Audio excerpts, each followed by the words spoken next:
start on Ellis Park, and obviously you're one of a few in this team who have played there before. Can you give us an idea of what it's like and just how kind of electric that atmosphere is in there?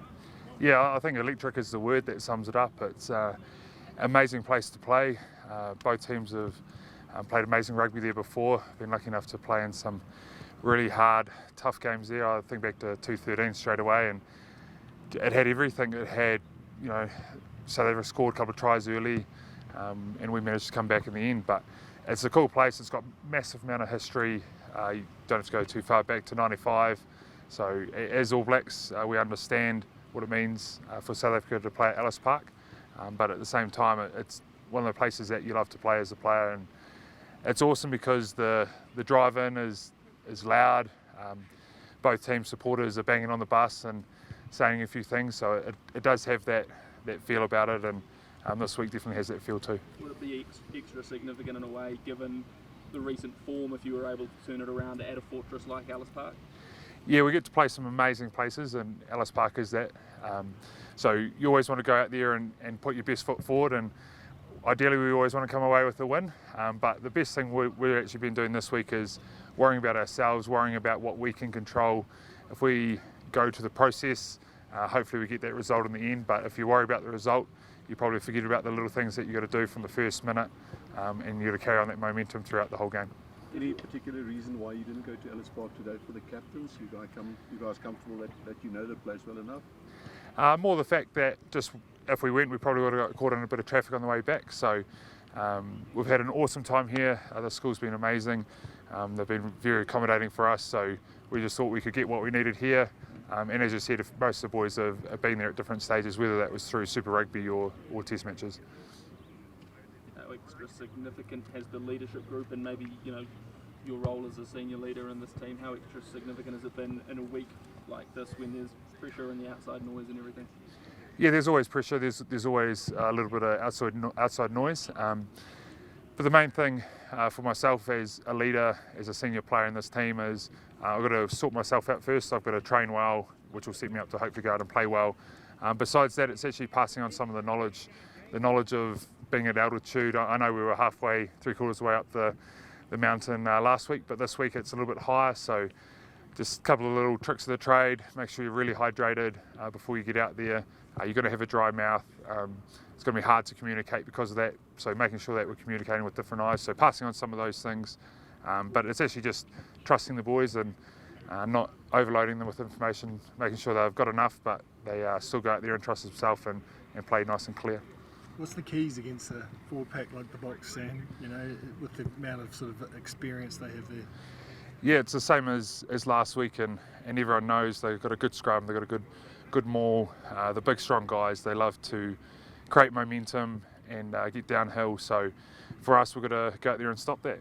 Sometimes it's easier speaking about that than actually doing it, but we've got to make sure we don't give them an opportunity to do that. And I think one of the biggest things with that is our discipline. We can't give away silly penalties, so they're getting opportunities to kick into corners to set up their rolling maul. So what have you done or focused on this week that's different to last week and previous weeks? Yeah, obviously we played them last week, so there's a couple of things we've identified that we can be better at, opportunities that we've seen, and that's something that happens every week. So I'm not going to tell you exactly what they are, so hopefully we've done enough homework and we've worked on that skill level so we can go out there and exploit those weaknesses that we've seen. But that's the cool thing about Test match rugby. It's every week you're looking to improve and fix some of those mistakes that you might have had or some of the opportunities that the opposition might have seen. How much emphasis has been placed on a good start and that the concentration levels in particular are quite high in the opening couple of minutes to avoid a situation like you've been through in the last couple of Test match, going behind and playing catch up? Yeah, playing catch up is harder to do, but you can do it as a Test side, but it's way easier to start well. So going out there and executing straight away, completing what we're trying to do is something that we've talked about this week, because as you said, South Africa are a good side and they do squeeze you if they do get in front. They're good front runners, so ideally we don't give them that 10 to 7 points head start from the first whistle. especially to silence the crowd a bit, because the crowd will be up for it as well? Yeah, last week the crowd was awesome. Obviously a lot of support for South Africa, but there were a few Kiwis in the stand, so it was really cool to connect with them afterwards and hearing their support throughout the game as well. Sam, is there anything behind your jersey swap with Scott Barrett? Not that I'm aware of. I think it's just how they've named it. So I'm pretty happy to get a jersey. I'm not too worried about what number, as long as it's not too high. Don't think I could pass the ball as a 9 or run the cutter as a 10. So pretty happy it's in the tight forwards. Sam, how's Fletcher and the nerves, the excitement, and everything that comes with the debut? Yeah, Fletcher's been awesome. Obviously know him pretty well from Crusaders and played with him a couple of times at Canterbury.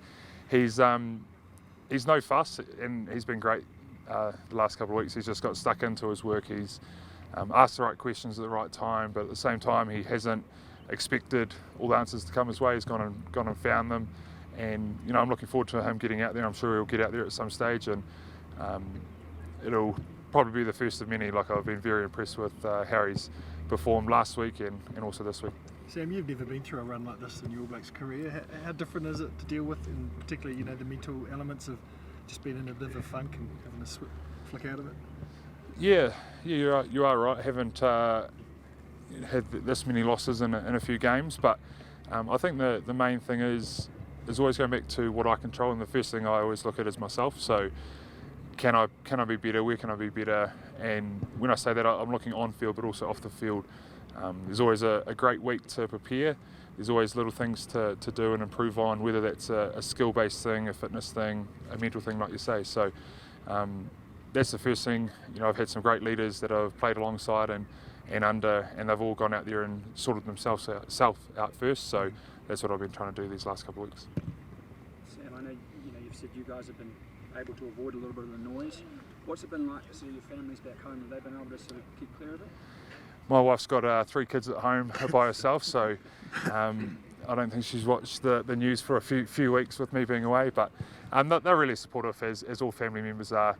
So they're there to pick us up when we're not going so well, but then also they're there to keep us grounded when maybe we're getting ahead of ourselves. So our families are very supportive, and they know us better than anyone, so that they know when we need to pick up or when we need just to calm down and make sure you stay nice and grounded. And that's the same for everyone's family. Everyone has a great support network, and it's also great being on tour, having all the guys here, so we can identify if anyone's not being themselves. So yeah, it's great having that support network here and also having it at home. A lot of talk about the improved maul defence in that first test. You felt that's gone up another level this week, and you feel Jason Ryan's sort of fitting in quite seamlessly now?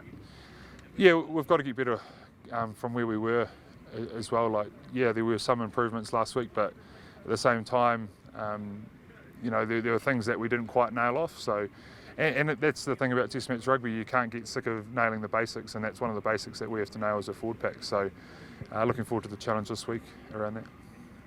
Sam Samasoni was pretty quick to pass on the good work at the line-out last week to the locks and the line-out caller. What's your take on how things went? I'll throw it all back at him. He threw really well, and it's great. I thought he had a really good game last week, and let's hope for more of the same.